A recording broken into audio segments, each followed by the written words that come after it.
Hello, ഇന്ന് August 2. George കുട്ടിയും കുടുംബവും പാറായിപ്പള്ളിയിൽ ധ്യാനം കൂടാൻ പോയ ദിവസം.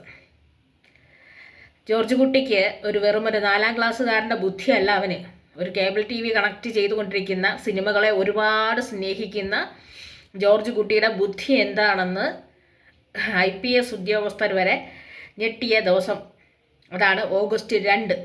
ഈ ഓഗസ്റ്റ് 2 എന്നുള്ള തീയതി നമ്മുടെ മനസ്സിൽ പതിച്ച സിനിമ ദൃശ്യം. അതിൻ്റെ 1ാം ഭാഗം, 2ാം ഭാഗം.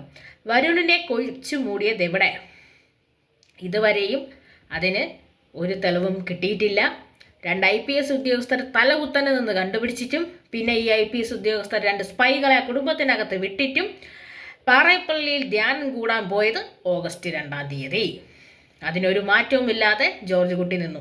ഇനി നമ്മൾ കാണാൻ പോകുന്നത് ദൃശ്യം 3. അതിൻ്റെ സ്ക്രിപ്റ്റ് പൂർത്തിയായി എന്ന് ജിത്തു ജോസഫ് തന്നെ നമ്മൾ അറിയിച്ചിട്ടുണ്ട്. ഈ ഡിസംബറിൽ ഷൂട്ട് തുടങ്ങാനിരിക്കുവാണ്. അപ്പം ഇതിപ്പം റിലീസാവുന്ന ചിലപ്പോൾ അടുത്ത വർഷം ആദ്യമെങ്ങാനും നമ്മളെ റിലീസായി ചിത്രം തിയേറ്ററുകളിലേക്ക് എത്താം. അതെന്നൊന്നും നമുക്കറിയില്ല. എന്തെങ്കിലും നമുക്കൊരു കാര്യം അറിയാം, ഓഗസ്റ്റ് 2-ാം തീയതിയാണ് ജോർജ് കുട്ടി കുടുംബത്തെ കൊണ്ട് പാറായിപ്പള്ളിയിൽ ധ്യാനം ചെയ്തത്. ജോർജ് കുട്ടി മാത്രമല്ല, ജോർജ് കുട്ടിയുടെ കുടുംബം മാത്രമല്ല, കടയിലെ ചായക്കടക്കാരനെയും കടയിലെ സ്റ്റാഫിനെയും പിന്നെ വഴി കണ്ടവരത്രയും ഈ ഡേറ്റ് പറഞ്ഞ് ഫിക്സ് ചെയ്ത് കൊടുക്കാൻ നമുക്ക് തന്നെ ഡൗട്ടാക്കി മാറ്റിയ ദിവസം. ഇനി മുതൽ എല്ലാ വർഷവും ഓഗസ്റ്റ് 2 അറിയപ്പെടുന്നത് വരുൺ എവിടെ, ജോർജ് കുട്ടിയും കുടുംബവും പാറായിപ്പള്ളിയിൽ ധ്യാനം കൂടാൻ പോയ ദിവസം എന്ന രീതി തന്നെയായിരിക്കും. അത്രയും ഇമ്പാക്റ്റ് ഉണ്ടാക്കിയ സിനിമയാണ് ദൃശ്യം എന്ന് പറയുന്നത്. ദൃശ്യം 1 തിയേറ്ററിൽ മികച്ച വിജയം നേടി. ദൃശ്യം 2 പാൻഡമിക് സിറ്റുവേഷനായിരുന്നു, അതുകൊണ്ട് OTT റിലീസായിരുന്നു. എന്നിട്ടും ജോർജ് കുട്ടിക്ക് ഫാൻസ് അതുപോലെ തന്നെ ഉണ്ടായിരുന്നു.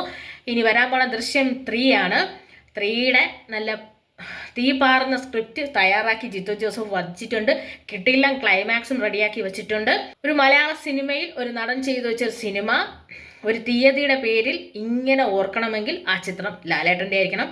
ലാലേട്ടൻ, മീന, അൻസിബ, കുഞ്ഞെസ്തർ, ഇപ്പോഴത്തെ വലിയ എസ്തർ, അതുപോലെ ആശാ ശരത്ത്, സിദ്ദിഖ്, കലാഭവൻ ഷാജോൺ തുടങ്ങിയവർ ഗംഭീരമായി അഭിനയിച്ച് നമ്മളെ വിസ്മയിപ്പിച്ച സിനിമയായ ദൃശ്യത്തിൻ്റെ 3ാം ഭാഗമാണ് ഇവിടെ വരുന്നത്. ഇത്രയോ കാലം നമ്മൾ കണ്ടു 2ാം ഭാഗം എടുത്ത് പൊളിച്ചടുക്കിയിരിക്കുന്ന സ്ഥലത്തുനിന്ന് ഇവിടെ ഒരു ചിത്രത്തിൻ്റെ 3ാം ഭാഗത്തിന് വേണ്ടി നമ്മൾ 1ാം ഭാഗം മുതൽ വെയിറ്റിംഗ് ആണ്. അപ്പം ദൃശ്യം 3ാം ഭാഗം ഉടനടി തിയേറ്ററുകളിലേക്ക് എത്തും, നമുക്ക് കാണാം. അപ്പം എന്നാണ് ജോർജ് കുട്ടിയും കുടുംബവും പാറായിപ്പള്ളിയിൽ ധ്യാനം കൂടാൻ പോയത്?